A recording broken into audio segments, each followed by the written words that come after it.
Hey everybody, how's it going? My name is Evan Brenner. I am the Digital Content Specialist at Geographic Solutions and the host of the Pinellas Tech Network meetup. I'm going to just give it a few minutes for everybody to just kind of file in. Keith, I see you out there. Thanks so much for attending. Hey Rose, how's it going? Thanks for coming out.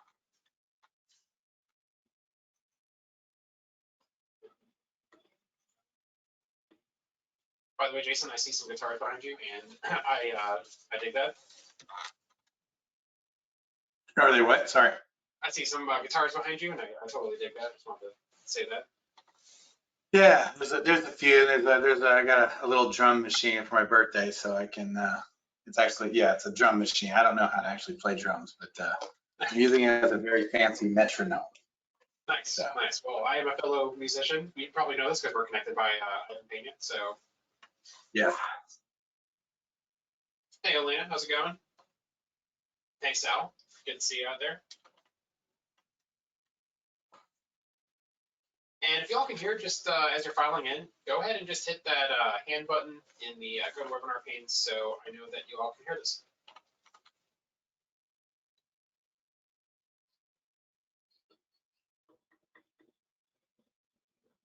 And we'll give it another couple minutes for folks to file in here.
Well, Jason, we're going to go ahead and we're going to get started. So thanks for everybody for joining us tonight.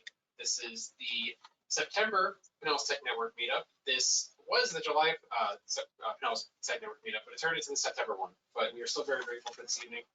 This meetup started in 2018 as an in-person knowledge sharing and networking night in northern Pinellas County, Florida. For those who don't know or who are joining from another state or country even, Pinellas County is located in Tampa Bay. Its largest city is St. Pete. It's west of Tampa and just north of Clearwater Beach.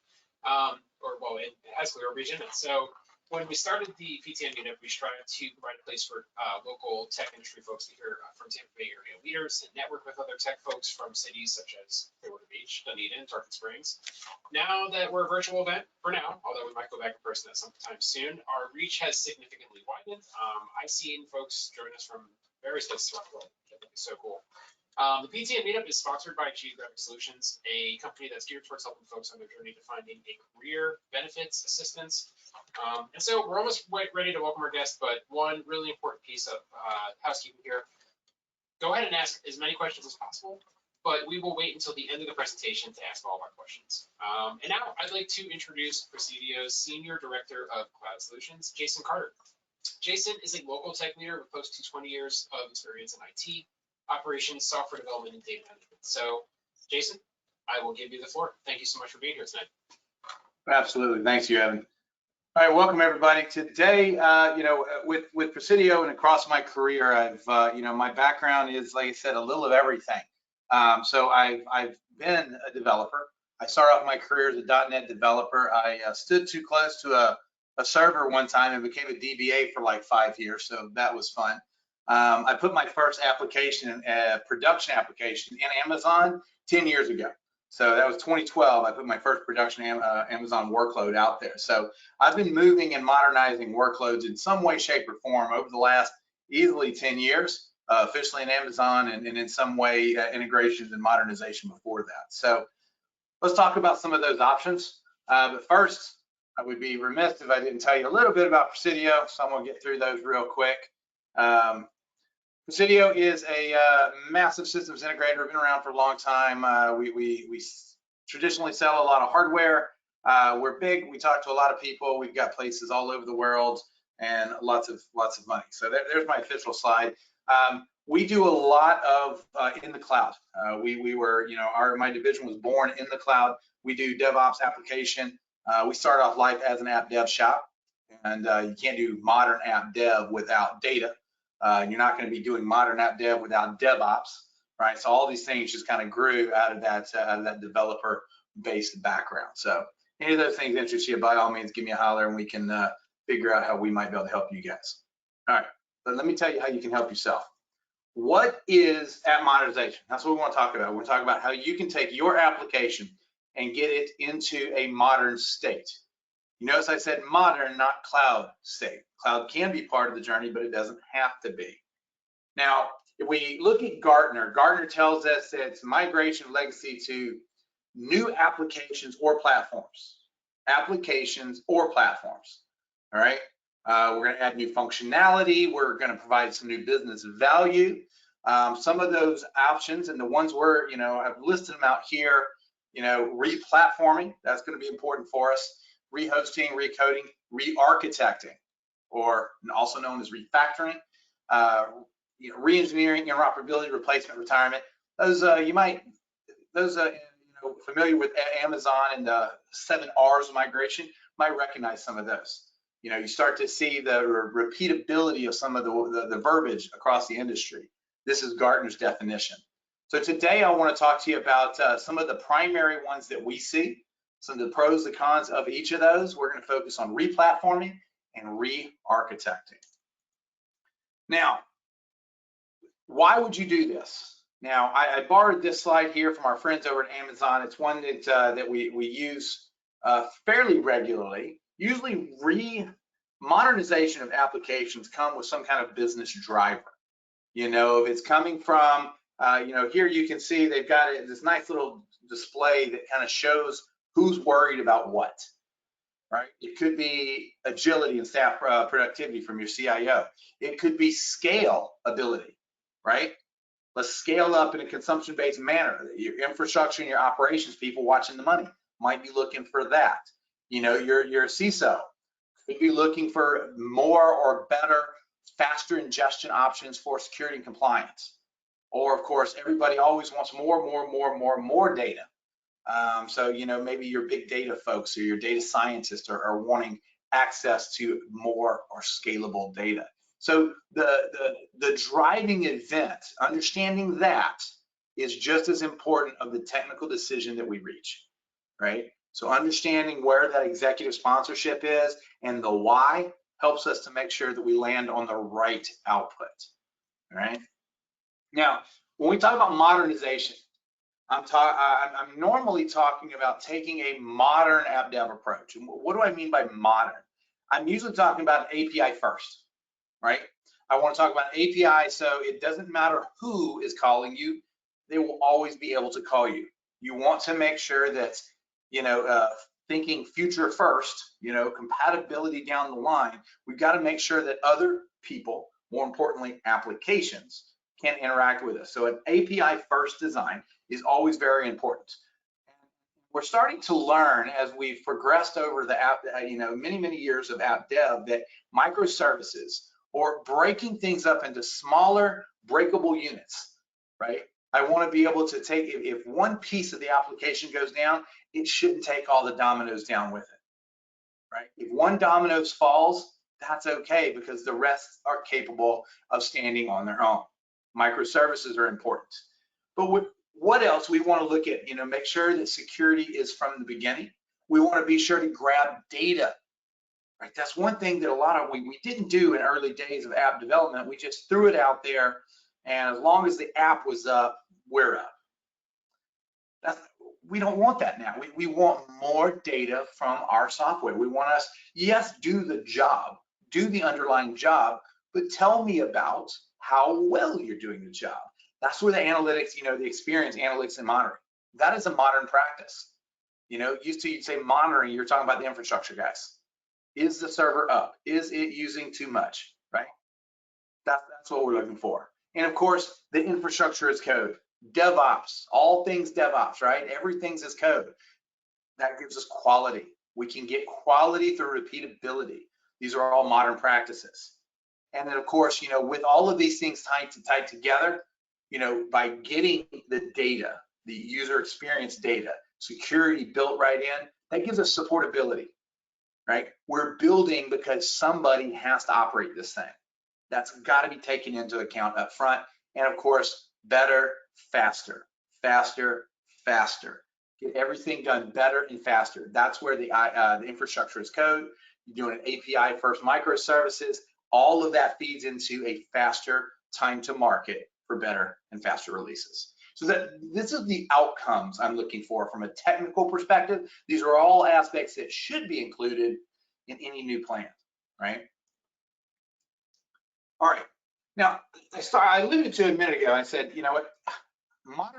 Modernized apps do not necessarily mean cloud. They do not mean public cloud. They could mean private cloud. It could mean introducing new capabilities on your existing infrastructure, right? But the most important thing to take away from that is the workloads determine where they go. The app will tell you, the app requirements and the business requirements behind the app will tell you where to run that app. Now, if you look at this one little guy right in the middle, these clocks, doing a hybrid deployment, a little bit slower. I'm coming way over here to the right, going full public cloud and full cloud native. My deployments are probably pretty fast because I've got different cloud ready, DevOps ability, infrastructure as code based, everything in the cloud. On-prem, I still might have to rack and stack. It doesn't mean it's bad. It means that it is just not as fast as cloud options, right? So keep that in mind when choosing your where. Now, this is a lovely slide. We talked about the 7 R's.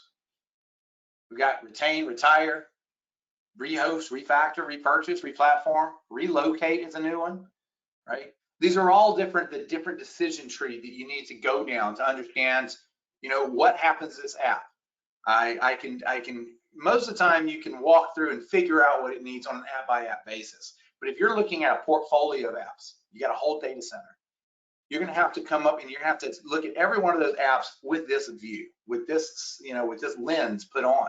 And you have to understand, it's the gray ones are my favorite, down there in the bottom left corner. Retain or retire. The data center shutting down in a year, and these apps specifically support the data center. So when the data center dies, these die. They're going to retain. We're going to retain them in place, and we'll retire them down the line. That's fantastic. It literally means do nothing, right? Now you got a couple options, which is relocate. Generally, when we talk about relocate, if it's already in the container or VMware, we're going to migrate those, right? That's just kind of a one-for-one. You got VMC, so VMware on AWS Cloud, that's an option. They've also got it for Azure as well. And we can literally just run our VMC, and then you just you vMotion from one side to the other. I mean, it's cloud sort of. So that's one option. Rehost.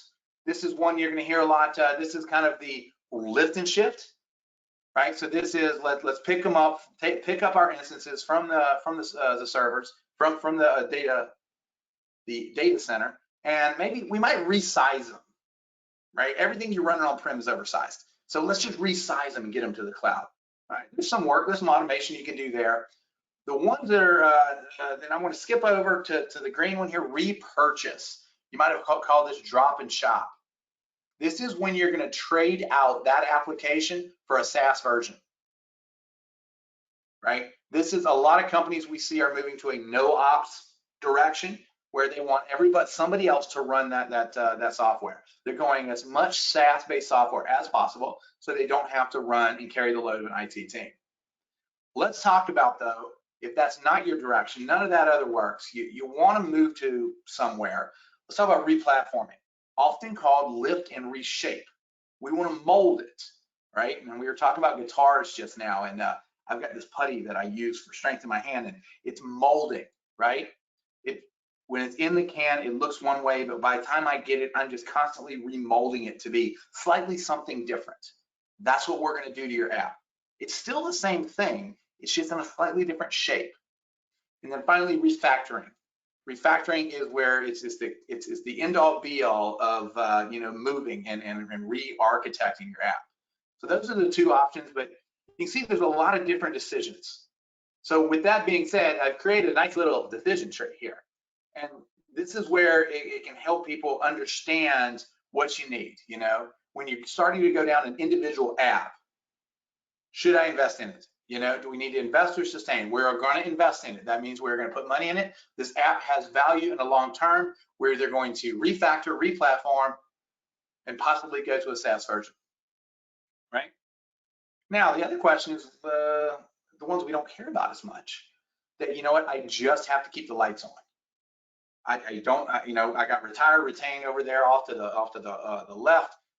You could do the rehost and relocate. Those could be options, a VMC, maybe a lift and shift, or maybe we just want to SaaS it. So you can really kind of figure out either one of those. So that's a fun little chart to kind of get us down that road. Let's talk about the lower hanging of the two fruits, replatforming. Here we go, back to definition time from Gartner. Replatforming, migrate to a new runtime platform or making minimal changes to the code, but not the code structure, functions, or features. Okay, so what does that mean? Let me give you an example. Now, a lot of times when I'm talking about replatforming, we want to change the platform it's on. And now the key part that I think that is the best way to remember the difference between a rehost and a replatform is it's an IT-based upgrade. What do I mean? Let's talk about the 3-tier app, all right? Let's assume we got our little corporate data center here. I've got, some F5 load balancers up there. I'm spread across 2 data centers. I've got internal load balancers pointing to my app tier. And then finally, I've got some highly available databases doing a local HA, failing over to a secondary site for high availability. High availability. All right. What would we do here for a replatform? Well, the first thing I'm going to do, I'm going to spin it up in Amazon. I'm an Amazon. I know Amazon. I know Azure. I'm an Amazon guy. So that's what all my demonstrations use my Amazon everything. So here we go. We're going to spin up in US East 1. I've got 2 AZs built up. First I'm going to use a cloud native load balancer. I only need one. I just say, hey, your balance between these 2 AZs, done. My first pair of F5s, gone. My second tier, I can look at my web tier and say, you know what? This web app has it keeps session state files, right? It's writing your every user's session state to some kind of file, right? It's not cool. It doesn't use like a Redis backend or anything like that. It's just writing it to a file share. Well, okay. So I put a shared web file out, file share out there, and then I take all of my web servers and I make them auto scaling. Really haven't changed too much of the code, have I? I mapped a folder on each of these servers over to that share, and all my configuration is there. So now, if I've got lots of traffic, I spin up lots of these. Now I've upgraded my capabilities of my web server, right? All because I was able to look at the front, make minimal changes, and start to use some of the cloud capabilities, such as the application load balancer, the auto scaling groups, as well as file shares. Now, what about the inside? Oh, you know what? That app tier, super complex, super complex. I really don't want to touch it. Let's just pick them up and move them. I am, however, going to replace that load balancer. I'm going to put an internal application load balancer. Cool, fine. So very minimal changes, and I'm not even touching that that craziness that is that app tier. What about the database? Well, all right, let's spin up a data subnet. Let's put that on a relational data service, hosted data service. Now, instead of working about, you know, call it, I'm a SQL guy, so let's call it a availability group, you know, do a failover cluster, and then with availability group over, I don't even need to do that. I'm going to convert it all to Postgres. I'm going to set up a multi-region master, and everybody points to everybody, and it just magically works. Now, don't get me wrong, it's not that easy, but it is that easy in the long run. All right. So now, what code have I really touched? I've changed some configuration files in my web tier. I've changed configuration files in my app tier to point at my different database. I might have done a little bit of data work, but structurally it's all the same there, right? I might have some configuration of the database that I've done, but all the data structures, they're all still there. I have replatformed all of my application to use cloud options, all right? Minimal code touches. I changed a few configurations, and now I have a modern platform that it's on, all right? The added benefit is I've got high availability right out of the gate. I've got the consumption-based. I had a set it and forget it kind of web tier. I had four web tiers. I've got as many as I need now. So now my app is actually running more efficiently now because I changed that web tier. Same thing with the data tier. I have more options and more availability options with a managed database.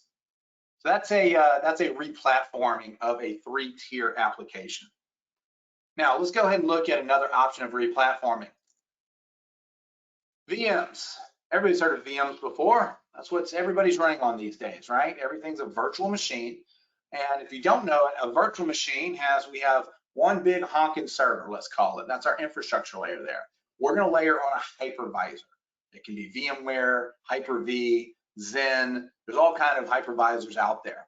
And then for each one of those, we carve off a small piece of it and we say, here you go. Go install your operating system on here. Normally that's the server guys are going to install your operating system. And then once they're done installing the operating system, they may or may not hand it over to the app team who's going to go install their applications on top of it, right? That's a virtual machine. Now, here you go. Here's some of those names. VirtualBox, if you're running local, you got cloud providers are a form of hypervisor. Amazon and Azure are both just massive hypervisors. All right, there we go. Everything, including the operating system, is there, right? We've been doing this for a long time, right? The problem is everything you have on-prem is oversized. Keep that in mind, all right? Now let's talk about containers. What is a container? There's one major change if you look from left to right. The major change is I'm not packaging the operating system in the same way as I do it every time. How big is an operating system? I mean, there's some out there for a couple hundred meg, sure. But your average Windows-based server is a couple gigs. A lot of stuff to be shipping around. What if we can minimize that and we run individual applications bundled into a smaller package? We share that operating system. That is containerization. We have now carved out, rather than carving out pieces of the infrastructure, you're carving out pieces of the operating system in nice siloed accounts, right? That's our container. Compare the left of the big virtual machine over here to the container there on the right. It's only focused on the app. Some of those platforms include Docker, AWS, Azure, LXD, Java has containers, Hyper-V. Windows Server containers are new and coming up. Now, another name in the container space you might recognize, Kubernetes, right? Kubernetes is a container orchestrator. It's going to help you understand and help you move containers right to where they need to go. Now, as I was alluding to, they're definitely more lightweight. The smallest container out there is probably 10K. They're very, very small. but you can pack them up a lot tighter, right? So now rather than saying I have to dedicate this 8-core 64 gig machine box to this one app, I can actually pack it, I can pack lots of them in because I can give them exactly what they need. I don't have to worry about, you know, this version of Java, this version of Python, this supporting library. I package everything I need into the container and it is nice and isolated. Speed is a big factor of containers. As long as the VM is available, those containers are going to come up nice and fast. The one thing about containers, the one thing that I like about containers and a lot of security folks like, containers are immutable, meaning we build them once and we run them multiple times. So if I have a security patch or an app update, I don't go in and run patches on my container. I simply rebuild the container with all the patches and updates and I reship it. I reship the whole container. I shut down the old one, I start up the new one, I'm now patched. Right, so I don't ever have to worry about how I configured it or how my client configured the container. I know the container works if you turn it on, right? That's one of the big benefits of containers. From a replatforming perspective, developers can build containers on their machine, or more importantly, we can build it through a DevOps pipeline that is going to give us a nice repeatable build on the exact infrastructure, on the exact container piece with all the proper libraries all built in, right? I don't have to worry about my install script not working. It's never going to leave the developer's house, whether that be the DevOps pipeline, their personal machine in a smaller shop, whatever it may be. It's never going to leave without working because the whole container has to ship. Very, very beautiful. We are seeing more and more COTS apps, off-the-shelf apps, starting to support containers, right? So it's starting to become very, very popular. And I believe some of your legacy apps are going to start, you're going to start seeing more and more apps asking for a Kubernetes, a Docker or container-based workspace, right? So they're going to want Docker. They're going to want a Kubernetes implementation, OpenShift. They're going to want some sort of Kubernetes. You know, I keep saying Kubernetes is not, you know, container-based workspace to run. So just watch out for that. It is a fantastic direction to be moving in. Now, pros and cons. The big part is you can do a platform, a replatforming from the IT side of the house. You do not have to have buy-in from the developers to do a replatforming. I mean, it helps, don't get me wrong. It's always good to make friends. The applications get new services, like services that you were either on-prem licensing restricted from, or, you know, cost-wise, you can now move into a cloud that might have different services that offer, you know, offer a smaller tier, a lower tier of an app that, you know, enterprise version might have been out of scope for you. So that's an option. By leveraging platform as a service, the database we were talking about, the load balancers, those are all managed options. You don't have to do nothing but turn it on, wire it up and turn it on, right? And then obviously containerization gives you lots of flexibility. Almost every major platform out there today offers some sort of container orchestration system, right? You go to Amazon, you go to Azure, you go to Oracle, IBM, any of the major cloud providers out there. On-prem, VMware offers Tanzu. It's all built right into it, into the latest versions of VMware. So you have options for your containers. Now, here's the problem. This is a can of worms that you can't put the lid back on, because once you open up this options of modernization and moving, your scope can grow. One thing leads to the next, and now you're running a whole DevOps shop and you didn't even know you're trying to, because everybody wants the options. So make sure that you don't let it go out of control when you start down this road. Now, depending on services, depending on your application, it could limit the scope of what you can do, right? So it really, your apps are going to drive that, but it's also where you're running it. Obviously, you're going to have more options in the cloud than you are on-prem. You know, the biggest thing is if you move to the cloud or you move to containers, that changes your operation model. You now have to support all that, and it's a different way of support. So you have to be ready to be able to support that. Now, let's talk about the other option, refactoring. Now, refactoring, Gartner tells us it's a restructure the source code as to approving operation without altering functionality. And this is typically driven by a strong business need to add features, scale, performance that would otherwise be difficult, right? You got a major mono app, a monolith that's just massive. It's got lots of functionality, but you're stuck, right? We need to break it up, or we don't need this functionality anymore, or we need to redo this portion, but not the whole app, right? So there's some business driver that is driving this need. You know, people don't just refactor apps because it's fun, because it is not. All right. Let's talk about what refactoring could look like. I want to talk about a specific use case. Now, you have the big bang option. You always have that option. If you want to go in, document your application and say, you know, we're just going to rewrite it up. We've got all the documentation. We're going to start from scratch. Maybe do an agile method. We'll start piece by piece. It doesn't really work for that, but maybe a waterfall, maybe. But that's not what the cool kids are doing these days for refactoring. We are going with the waterfall now. We are going with agile method, right? The old saying, how do you eat an elephant? One bite at a time, okay? Let me show you what that looks like with the refactoring. I've got a title up here, strangler pattern. With the strangler pattern, the concept is we're gonna strangle off one piece of the old app at a time.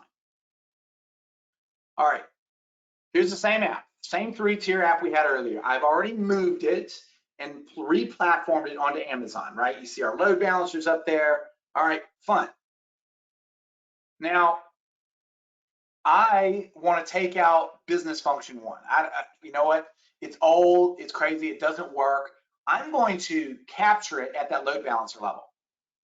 Anything going to /API business function, I'm going to reroute over to Lambda or containers or to whatever. I'm intercepting that traffic and rewriting it. So I've strangled out that server. I don't need that server anymore. Okay, what about logging? I want to put all logging out to Lambda and to any of our logging options. I'm going to drop everything on S3. I want to run it through my Splunk cloud, whatever. I'm going to replace another internal function. But we're not limited to internal functions either, right? I could reroute. You got everything, all your images. You evaluated your web share traffic and you say, man, I got a lot of traffic just doing nothing but serving these images. And people are just banging on them. They're coming to get them. Well, let's take that off. Let's take everything that goes to the images folder.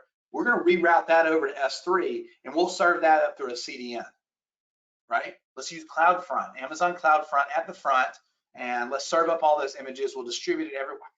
That just takes my capabilities down.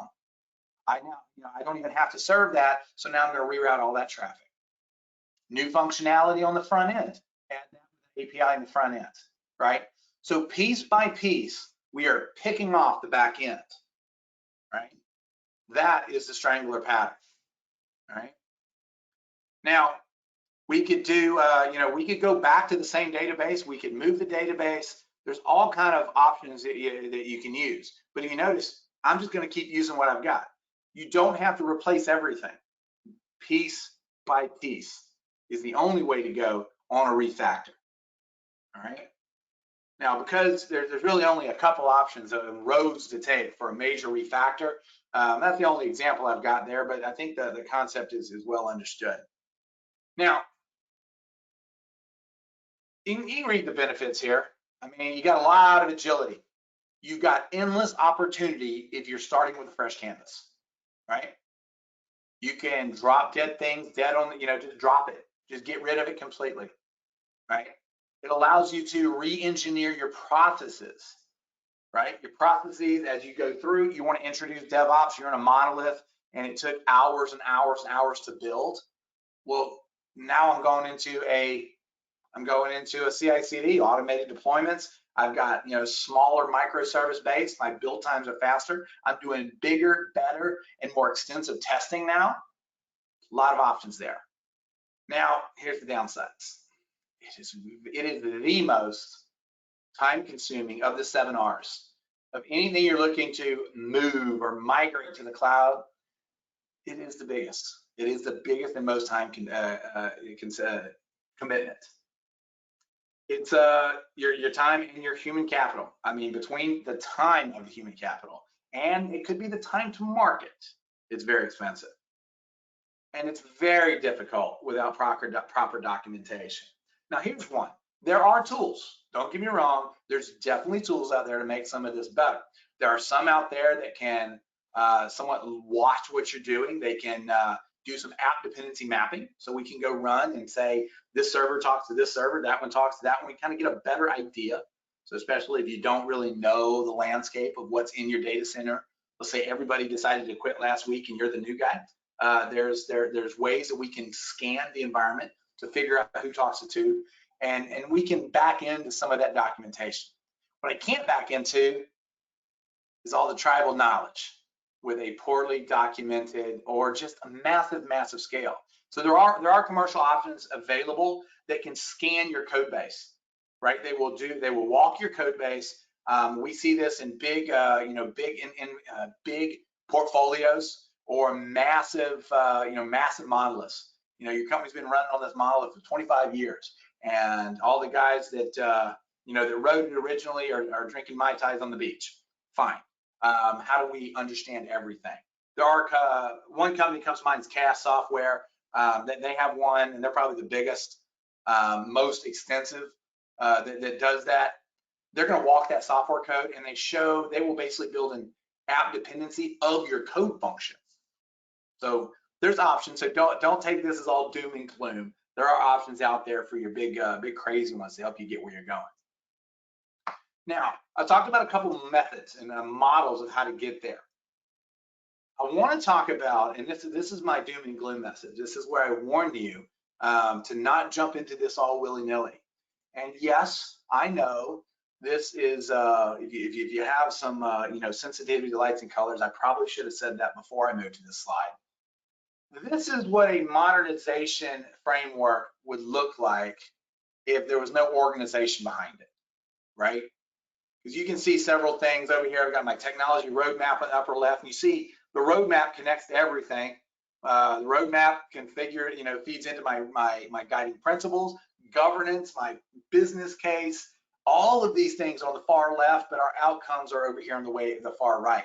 The timeline, the FinOps is part of governance. This is insane, frankly, and it's complex. Software is complex. Moving software, changing software, all of these things are complex. But whatever you do when you go down this road, find and follow a modernization framework. There's several out there. Several of your business partners, several of your any of your consulting companies that someone like Presidio per se would have something like this, right? And it's a structured way of how to look at applications individually or a portfolio of applications to understand how we're going to go from starting to set up the framework of your company to support the new apps, because we have to start that early, as well as going through doing the discovery, data validation, figuring out how things are going to go, where things are going to go, finally placing them and then executing. All right. So that's my words of wisdom, is to make sure you have a framework to follow before you start down any kind of modernization framework. All right. Now, time to open it up. Evan, do we have any questions coming in?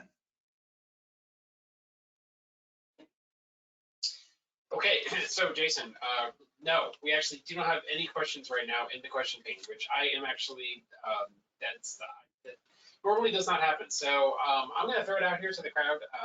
See about 8 or 9 of you out there. Please go ahead and ask your questions of Jason. This is the part where we get into some Q&A, and I think it's a good time to be able to pick Jason's brain and and get some things out there. So please, by all means, just go to that question pane. It's in that floating GoToWebinar panel and submit a question, and we will answer those questions as they come in.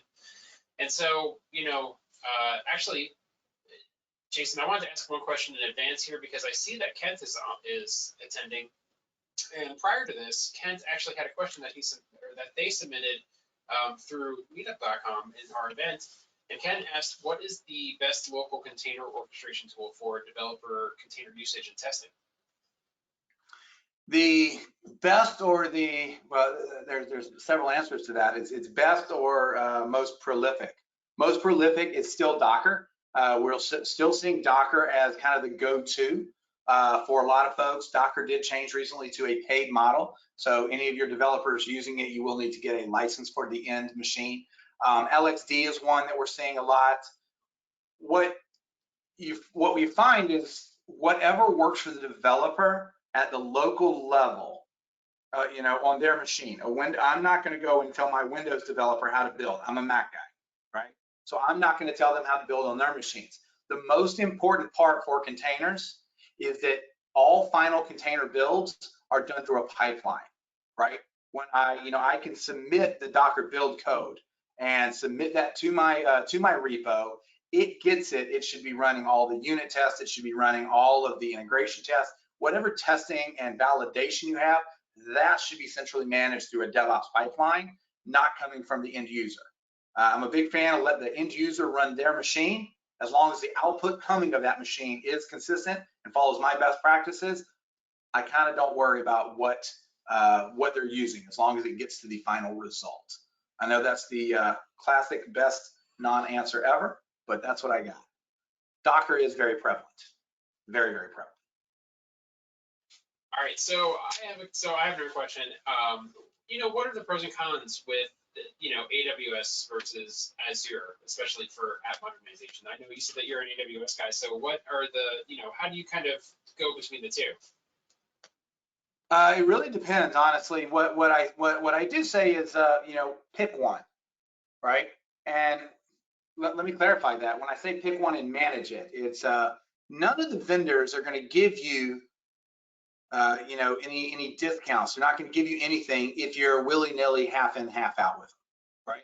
So if you're saying I'm just going to run a multi-cloud solution, that's fine, but you're not committing to any of them.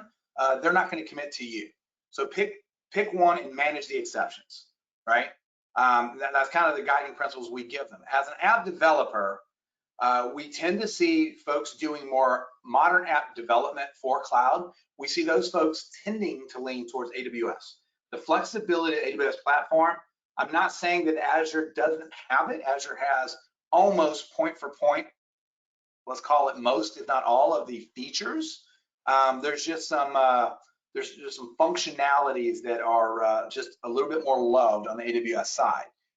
We see more of our clients end up with Azure that have a lot of COTS apps. So if you're not doing a lot of development, not a lot of custom integration, they tend to use more the Azure side. It's those that are looking for the innovation side that tend to go AWS. Don't get me wrong, I've seen plenty of AWS implementations that are running like data centers, right? So I'm not saying one versus the other, but we see smaller shops that have lower headcount. They've already moved their O365. They've moved their digital workspaces, their end user compute, those kind of things. They've moved that stuff to Azure, to O365. They've already got it at Azure,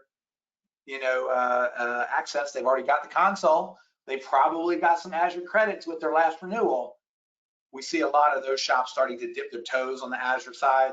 And even if folks decide to go to AWS for their compute and their development and their testing and all that fun stuff, they're still gonna leave their end user services on the Azure side, because let's just be real. Azure owns the end user compute side of the world. They are. So we often see that split where end user services on Azure with compute and storage and all the the traditional data center stuff is going to be more on the AWS side. Thank you, Jason. That's your question. It's a very long way to get to that answer. I think that was well answered. So we do have some questions coming in now. We have one from Vinod, and I hope that I'm saying that correctly. And Jason, I don't know if this is okay with you, but I might just open it up to folks that just ask their question if they want to, if that's all right with you, just to kind of get absolutely. Kind of texture. So let's see here. Let's try this. Ninad, if you want to go ahead and ask your question, and I apologize if I am just not saying that correctly, but go ahead, please ask your question for Jason. Hi, can you hear me, Jason? Yeah, we got you. Yeah, Jason, this is Vinod here. So my question is, when you are faced with large monolithic applications which are multi-technology, such as mainframe, Java, .NET, let's say 4 million lines of code, 10 million lines of code. I mean, are there any tools that you recommend for discovery of such applications as you are planning the modernization journey? If we're talking about a single app or even a family of apps that are tightly integrated, and we're trying to figure out which direction to go and who to go first, that's one I was alluding to earlier, and I don't know if I said the name, but yeah, CAF is one of them, and that's going to be your, it's really doing a dependency mapping through the code, right? So it's literally walking the code and evaluating who talks to what, how often certain functions are called, and how they interoperate, right? So with that, it's going to build out a map of what's important and what's not, not what's important, but what's important first, right? So it starts to help you build a pick list of how to address and how to prioritize different parts of your apps. Does that answer your question, Vinod? Yes, you did, Jason. Thank you so much. Absolutely. Evan, we cannot hear you. And rookie mistake on my end. I'm here. I'm going to turn it over to Carol. Carol has a question as well to go ahead and ask. Go ahead, Carol.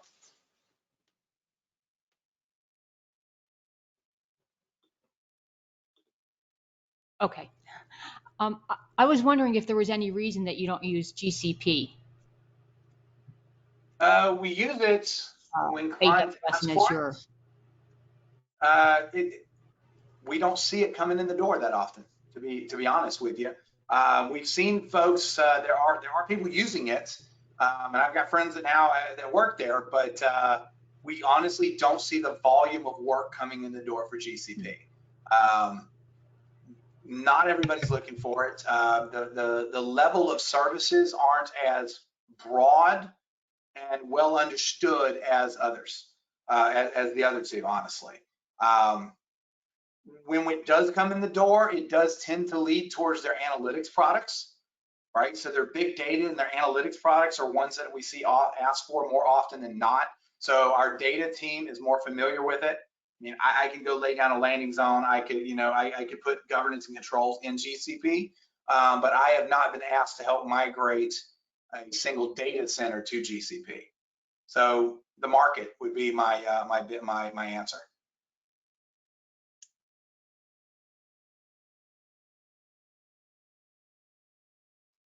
All right, thank you, Jason. And Carol, thank you. Did that answer your question?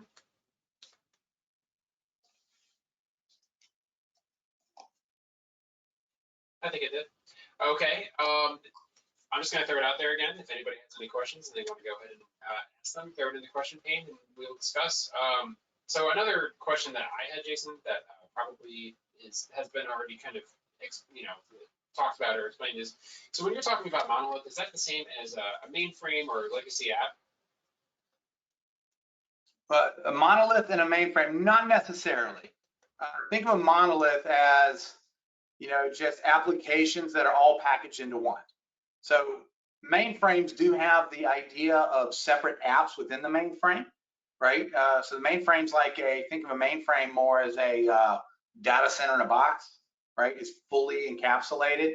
They have tons and tons of redundancy built into them, massive size, massive memory, massive cores, massive storage, but with redundancy. That's really what the mainframe is for, and that's where mainframes are known for. So they're running big banking, they're running UPS, FedEx, they're running all these things in the back end. Now, a monolith is similar, but it's the same thing, but in code, right? So it does run on x86, x64. It runs on more, the modern Intel-based systems. It's just the code base is just one big nasty machine, right? I'm gonna say this app, it's scaling. So somebody wrote it and it runs on a 4-core. And then, oh, we're getting more traffic. Well, now you got to run it, you got to double it. You're running on an 8-core and 12, 16. And now before you know it, it's running on this one massive machine because it's not horizontally scalable. It's only vertically scalable. You can only give it more resources, right?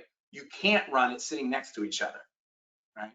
Now, you can have monoliths that are, that do scale horizontally, but the problem is they still are only scaling as one unit, right? I can install 5 versions of the software, but I have to install the entire software on, call it one server, but that not necessarily has to be that way. It's the way the code is packaged and run. Can you break off one piece versus another? That would really, that would be kind of the line in the sand of we would consider something a monolith or not, you know? Does that answer your question, Evan? Yeah, I think it does. And so, Jason, also another question I had is, we were talking about frameworks, and do you have a favorite framework or two? For the app modernization, there are, I mean, they're usually more company specific. So if you are going to market, you're going out to the market to talk to a partner to figure out, hey, can you help me put together this framework? Can you help me modernize this? If they could not speak to the methodology of changing both the people and the process as well as the code, then they probably don't have a full-fledged framework, right? So there are tons of books out there about modernization and whatnot, and they all have different leans. But most of your vendors and most of your consultancies are going to have a framework. They should have a framework. And if they don't have a framework, that would be a bit concerning, because if they don't have a path, if they don't have the map of how to get there, I would be worried to take the drive with them. Fair enough, that makes complete sense. All right, I'm gonna throw this out to the crowd one more time. We got about 8 minutes left, so if you have a question, please go ahead and ask right now. And if not, I will give you back some time, and we can go about our ways for the evening. Just go ahead and throw it in the question into the question pane, and I will give you 30 seconds here, a minute. But while we do that, I just wanted to, Jason, thank you for putting this together and for doing this presentation. I really appreciate it. And on behalf of Geographic Solutions and the Pinellas Tech Network meetup, this has been a pleasure. And I'm glad we got to do this, because I know that we had to cancel once, but here we are. Absolutely. Thanks for having me. If anybody's got any questions, we'll package up this presentation. We'll get it over to Evan, and we can get it distributed. If anybody's got any questions, feel free to reach out. All right. Thanks so much, Jason. And thank you, everybody who attended tonight. I really appreciate this. Thank you, Carol. Awesome. Thank you for coming as well. So I hope to see you all soon, either virtually or who knows, maybe we'll be in person at the next one. So thank you so much, everybody.